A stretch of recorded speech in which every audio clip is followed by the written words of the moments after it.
పశ్చిమాసియాలో యుద్ధం భారత విమానయాన రంగంపై తీవ్ర ప్రతికూల ప్రభావం చూపిస్తోంది. ఎయిర్ స్పేస్ల మూసివేత, ప్రత్యామ్నాయ మార్గాలతో ఎయిర్లైన్స్ సంస్థలు అదనపు భారం మోస్తున్నాయి. ఇప్పుడు జెట్ ఫ్యూయల్ ధరల పెరుగుదలతో పరిస్థితి మరింత అధ్వానంగా మారింది. ఈ ఎఫెక్ట్ విమాన ప్రయాణికులపై పడనుందా? ఫ్లైట్ టికెట్ ధరల మోతమోగనుందా? దేశంలో విమాన ప్రయాణం మరింత ఖరీదైనదిగా మారే పరిస్థితి కనిపిస్తోంది.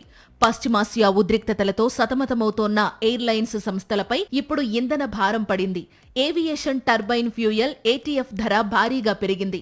రికార్డు స్థాయిలో తొలిసారిగా 2 లక్షల రూపాయల మార్కు దాటింది. ఆ ప్రభావం విమాన టికెట్లపై పడే అవకాశాలున్నాయి. సాధారణంగా చమురు కంపెనీలు అంతర్జాతీయ చమురు ధరలకు అనుగుణంగా ప్రతి నెల 1వ తేదీన ఏటీఎఫ్ ధరలను సవరిస్తాయి. అలా బుధవారం కిలోలీటర్ ఏటీఎఫ్ ధర ఏకంగా 1,10,703.08 పెరిగి ఢిల్లీలో 2,07,341.22 రూపాయలకు చేరింది.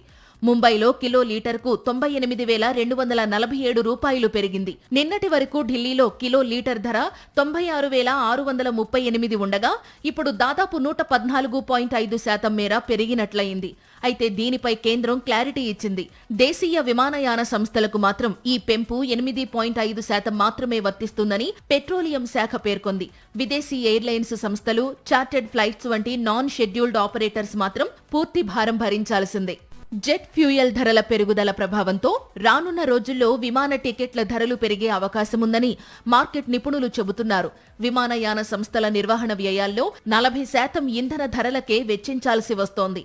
మరోవైపు పశ్చిమాసియా ఉద్రిక్తతల నేపథ్యంలో ప్రత్యామ్నాయ మార్గాల్లో సర్వీసులను నడుపుతుండడం వల్ల ఎయిర్లైన్లపై ఇప్పటికే అదనపు భారం పడుతోంది. ఇప్పుడు ఇంధన ధరను ఏకంగా డబుల్ చేయడంతో విమానయాన సంస్థలకు నిర్వహణ ఖర్చులు భారీగా పెరగనున్నాయి. దీంతో ఆ భారాన్ని తగ్గించుకునేందుకు టికెట్ల ధరలు పెంచడం వైపు ఎయిర్లైన్స్ సంస్థలు మొగ్గు చూపే అవకాశం ఉంది. మధ్యప్రాచ్యంలో యుద్ధ పరిస్థితుల నేపథ్యంలో ఇప్పటికే పలు విమానయాన సంస్థలు టికెట్లపై ఫ్యూయల్ సర్ఛార్జీలను విధించాయి. ఎయిర్ ఇండియా, ఇండిగో, ఆకాశ ఎయిర్లైన్స్ ప్రతి టికెట్పై $150 నుంచి $200 వరకు సర్ఛార్జ్ వేస్తున్నాయి.